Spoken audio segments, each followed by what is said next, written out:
Bayangkan sebuah sore yang biasa di pusat keramaian Jakarta, di mana tawa dan obrolan ringan seharusnya mengisi udara di sebuah kafe mewah. Namun, tanggal pada 6 Januari tahun 2016, suasana hangat di Cafe Olivier, Grand Indonesia, berubah menjadi mimpi buruk yang akan mengguncang seluruh negeri selama bertahun-tahun ke depan. Di meja nomor 54, sebuah gelas es kopi Vietnam yang tampak menyegarkan justru menjadi pengantar maut bagi seorang wanita muda bernama Wayan Mirna Salihin. Hanya dalam hitungan menit setelah menyesap minuman itu, hidup Mirna berakhir dengan cara yang sangat mengerikan di depan mata sahabatnya sendiri. Peristiwa ini bukan sekadar kasus pembunuhan biasa, melainkan awal dari drama meja hijau paling kolosal, paling kontroversial, dan paling menguras emosi dalam sejarah hukum modern Indonesia. Wayan Mirna Salihin adalah sosok wanita yang ceria, baru saja menikmati indahnya pernikahan, dan memiliki masa depan yang cerah di depannya. Hari itu, ia berjanji untuk bertemu dengan dua teman lamanya saat menempuh pendidikan di Billy Blue College of Design, Australia, yaitu Hani Juwita Bun dan Jessica Kumala Wongso. Persahabatan mereka yang telah terjalin lama di negeri Kangguru seharusnya menjadi ikatan yang kuat. Namun siapa yang menyangka bahwa pertemuan yang diniatkan sebagai ajang reuni kecil ini justru menjadi panggung bagi sebuah tragedi yang tak masuk akal. Jessica, yang tiba jauh lebih awal di lokasi kejadian, memesankan minuman untuk teman-temannya, termasuk es kopi Vietnam untuk Mirna. Detik-detik saat pesanan itu disajikan hingga Mirna datang menjadi perdebatkan oleh jutaan pasang mata di seluruh Indonesia. Ketika Mirna akhirnya tiba dan meminum kopi tersebut, ia sempat mengeluh bahwa rasanya sangat buruk dan baunya menyengat. Tak lama kemudian, tubuhnya mulai bereaksi hebat. Ia mengalami kejang-kejang, pandangannya kosong, dan mulutnya mulai mengeluarkan buih. Di tengah kepanikan yang luar biasa di dalam kafe, Mirna dilarikan ke rumah sakit, namun nyawanya tak tertolong. Dunia seakan runtuh bagi keluarga Salihin, dan kecurigaan pun mulai merayap di benak publik serta aparat kepolisian. Hasil autopsi dan pemeriksaan laboratorium forensik kemudian mengungkapkan kenyataan yang mengerikan. Ditemukan zat sianida yang sangat mematikan di dalam sampel lambung Mirna dan sisa kopi yang ia minum. Sianida, sebuah racun yang bekerja sangat cepat melumpuhkan sistem pernapasan, telah sengaja dimasukkan ke dalam gelas tersebut.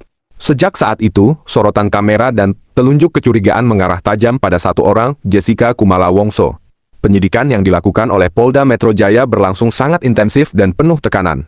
Polisi mencoba merangkai kepingan-kepingan bukti dari rekaman CCTV yang menunjukkan gerakan tangan Jessica yang terhalang oleh kantong belanjaan di atas meja. Kabar tentang hilangnya celana yang dipakai Jessica pada hari kejadian karena robek semakin menambah bumbu kecurigaan. Publik terbelah. Ada yang yakin bahwa Jessica adalah sosok dingin yang merencanakan segalanya karena motif sakit hati. Namun ada pula yang merasa bahwa bukti-bukti yang ada hanyalah spekulasi belaka, tanpa adanya bukti langsung yang menunjukkan momen Jessica menaruh racun tersebut. Ketika kasus ini akhirnya bergulir ke pengadilan, Indonesia seperti berhenti sejenak. Persidangan yang disiarkan secara langsung dari pagi hingga malam hari menjadi tontonan utama di televisi nasional, layaknya sebuah serial drama yang penuh dengan plot twist. Kita melihat perdebatan sengit antara jaksa penuntut umum dan tim pengacara Jessica yang dipimpin oleh Otto Hasibuan. Para ahli didatangkan dari berbagai belahan dunia, mulai dari ahli toksikologi, ahli patologi forensik, hingga ahli digital forensik. Mereka semua beradu argumen tentang konsentrasi sianida, waktu kematian, hingga keabsahan rekaman CCTV.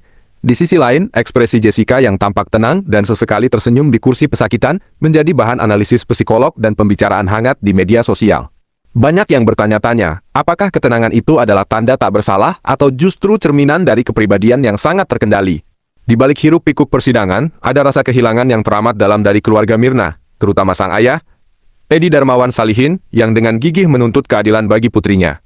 Setiap sesi persidangan mengupas detail-detail kecil yang selama ini tersembunyi, mulai dari dinamika hubungan mereka di Australia, hingga masalah-masalah pribadi yang diduga menjadi pemicu dendam. Namun, tantangan terbesar bagi penegak hukum adalah tidak adanya saksi mata atau rekaman video yang secara gamblang memperlihatkan zat beracun itu masuk ke dalam gelas. Semuanya didasarkan pada bukti-bukti keadaan atau circumstantial evidence yang disusun sedemikian rupa untuk membangun sebuah narasi kesalahan. Setelah melalui proses yang sangat panjang dan melelahkan selama berbulan-bulan, majelis hakim akhirnya menjatuhkan vonis 20 tahun penjara bagi Jessica Kumala Wongso. Hakim meyakini bahwa Jessica secara sah dan meyakinkan melakukan pembunuhan berencana terhadap Mirna. Vonis ini disambut dengan tangis haru dari keluarga korban, namun juga meninggalkan lubang besar bagi mereka yang meragukan kekuatan bukti dalam kasus ini. Hingga hari ini, meskipun Jessica telah menjalani sebagian besar masa hukumannya dan bahkan sempat mendapatkan pembebasan bersyarat, perdebatan mengenai kasus kopi sianida tidak pernah benar-benar padam. Film dokumenter yang dirilis bertahun-tahun kemudian kembali menyulut api rasa penasaran publik, memicu diskusi tentang integritas sistem hukum dan misteri yang mungkin masih terkubur rapat. Tragedi ini mengajarkan kita tentang betapa rapuhnya kehidupan dan bagaimana sebuah pertemuan sederhana bisa berubah menjadi sejarah kelam yang mengubah nasib banyak orang selamanya.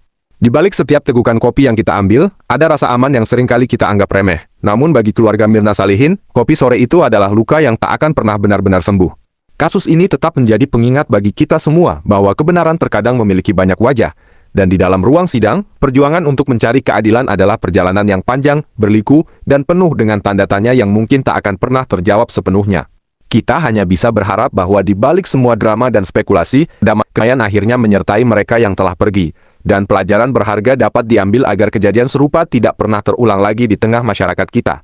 Selamat jalan Mirna, dan biarlah sejarah mencatat bahwa keadilan adalah sebuah pencarian yang tak kenal lelah, bahkan ketika kabut misteri masih menyelimuti gelas kopi yang telah lama mendingin itu.